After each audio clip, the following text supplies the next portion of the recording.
আর দিনদারও হইতে হবে, আর মুসলিম হিসাবে দিনদার হইতে হবে। যদিও এটা আজকাল দেখছেই না, মুসলিমরাই অধিকাংশই দেখছে না।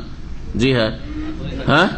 আর পয়সাও থাকতে হবে, প্রভাবশালী বংশের হইতে হবে, যাতে করে ভালোবাসা বিনিময় করতে পারে বেশি, এইগুলোও হইতে হবে।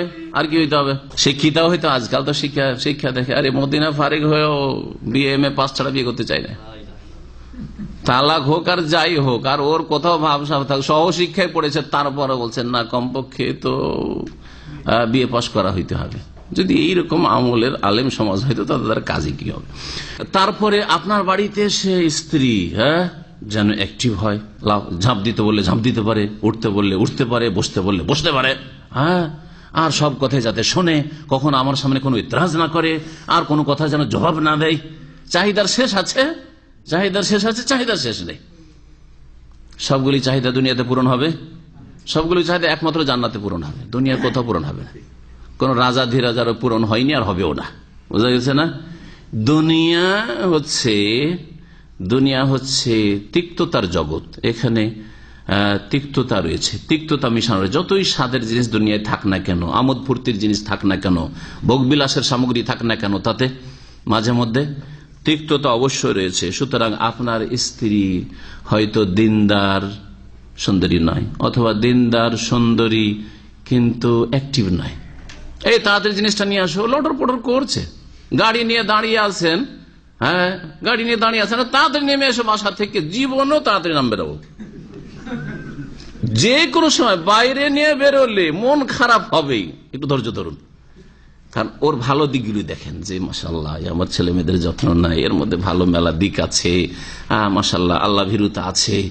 তো এই কথাগুলি যখন মনে নিয়ে আসবেন যে না এর ভালো দিকও আছে, আর দুনিয়ায় পুরোপুরি মনের সবগুলি চাহিদা পূরণ করে পাওয়া যাবে না। ওকে যেমন নামতে বলো ধাই করে জানা আমার সাথেই নামে, আরে সাথে সাথে নামতে যাচ্ছেন, দেখবেন সামনে দুইজনের সাথে সাথে রেডি হয়ে গেছে নামার জন্য, গাড়ি থেকে বসে 5 থেকে 10 মিনিট বসেন, তারপরে তখন নামছে। কি ব্যাপার? এই করছিলাম সেই করছিলাম, আরে নামলাম তো, দেরি কেন? আল্লাহ অবস্থা। রাস্তায় চলতে গিয়ে হাঁটতে গিয়ে, আরে হাঁটো একটু হাঁটো, আমি আর বেশি হাঁটতে পারবো না। সমুদ্র বিচে গেলে দেখবেন কিছু লোকেরা স্ত্রীদেরকে নিয়ে হাঁটে, আর মাশাআল্লাহ কিছু মহিলা আছে আশ্চর্য লাগে, মাশাআল্লাহ পুরুষের চাইতে বেশি একেবারে হাঁটছে না।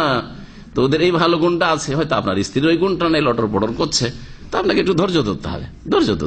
তাই ভাষ্যকার বলছেন যে এই হাদিস প্রমাণ করে যে আহওয়ালাদ দুনিয়া নাকিসা, দুনিয়ার অবস্থা হচ্ছে অসম্পূর্ণ। দুনিয়াতে সম্পূর্ণ কখনো পাবেন না। শিক্ষা পেলে দিনদারি নেই, দিনদারি পরহেজগারি পেলে বেশি শিক্ষা নেই হয়তো, আর না হলে কিছু আছে কিছু নেই। সবগুলির উদাহরণ দেওয়া সম্ভব না, কিন্তু বুঝতে পারছেন যে সবগুলি মিলিয়ে পাবো না। তবে মেন জিনিসগুলি পেলি হলো, আসল জিনিসটা পেলি হলো। ফাজফার বিজাতিদ দ্বীন, আলহামদুলিল্লাহ দিন পেয়েছি, তাকওয়া পেয়েছি, পর্দানাসীন পেয়েছি, ছেলে মেয়েদের যত্ন নেই, বাড়ি ঘরের যত্ন নেই, বাড়ির কথা বাইরে কোথাও পাচার করে না, ইত্যাদি ভালো অনেক ভালো গুণ রয়েছে, অনেক ভালো গুণ রয়েছে। আলহামদুলিল্লাহ শুকরিয়া আদায় করেন।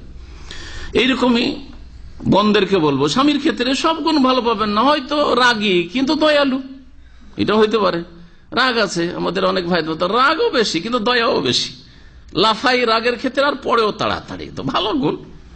কিন্তু কিছু লোক আছে রাখবে না, রেগে গেলে আর গাছ থেকে নামবে না।